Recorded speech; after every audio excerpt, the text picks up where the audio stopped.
Why was man created? The creator gods, Odin, Lodurr, Hoenir. The rune Isa gives you the sense that time doesn't exist, a feeling of absolute timelessness. In this state, with this quality, you feel as though you've always existed, as if you were millions of years old. This quality is the essence of your god-progenitor. It is his primordial principle, carried within his consciousness.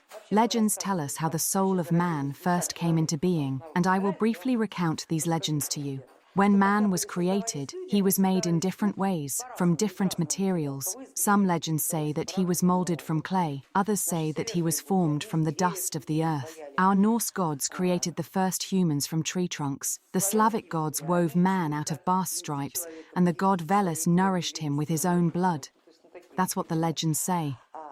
But there is always some element of a god, biological or spiritual, within man.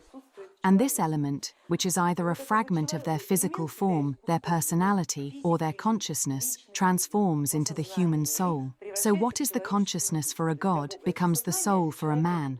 Accordingly, by developing our soul, we develop the consciousness of our god. They become stronger, wiser, more powerful, and so on. And each god carries within themselves a distinct primordial principle. Those of you who have already studied mythology know that each god has a character, sometimes very nasty, sometimes utterly pleasant, sometimes exceptionally good, and sometimes profoundly evil. In part, we have already touched on some of the gods and found that each of them generally has their own temper, their own nature. This is the human reflection of personality qualities. Such qualities exist, they manifest in certain ways. But for a god, personality qualities are a primordial principle they carry, a fundamental principle that expresses what is most important in the world: order or chaos, valor, honor, love, dignity, death or life. These are the qualities that must inevitably manifest here. For instance, the principle of natural selection, the survival of the strongest, is upheld by all the gods of nature.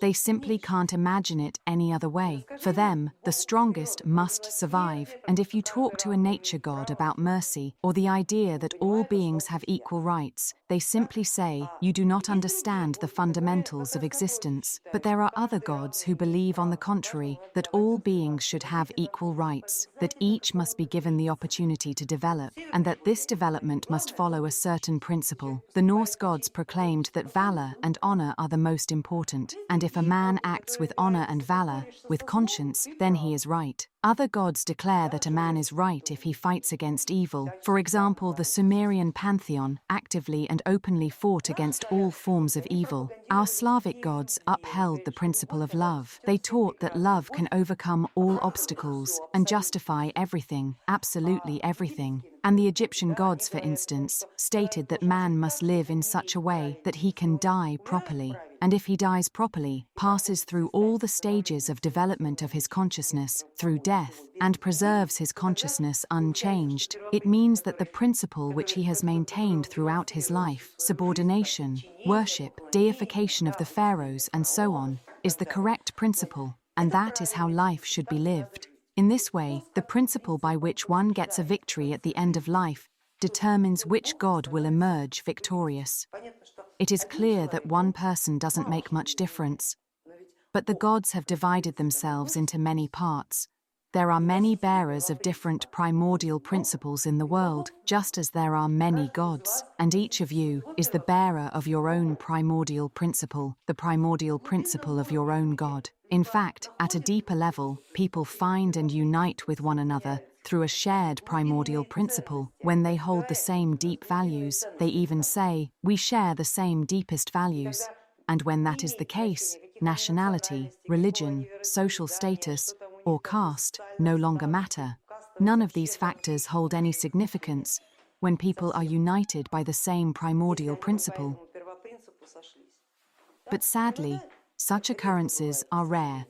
It's like finding your other half, and indeed, you are united as one because you are parts of a personality, fragments of the same god. So of course, you are one. More often, however, things turn out quite differently. People unite by caste and teach each other on a social level. This is an entirely different form of interaction, one that we will not explore yet. We deal with it mainly when we study the tarot.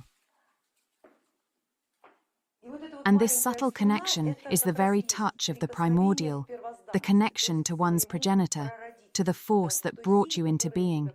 It may be that even the memory of it has completely faded and disappeared from your mental realm. It may be that you have never even heard his name, and yet it will suddenly resonate within you.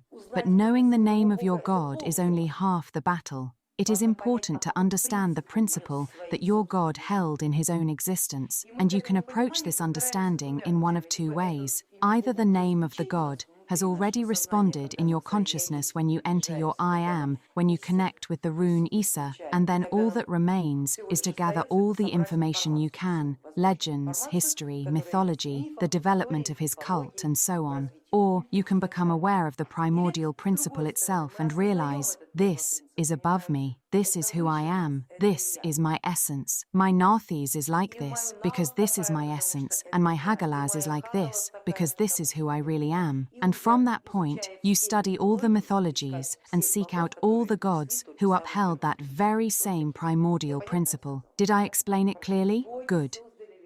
The gods created humans as their helpers. Remember that.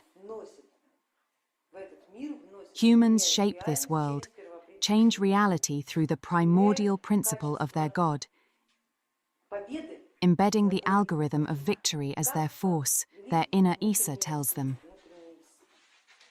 And if you follow your path, things will always go well for you.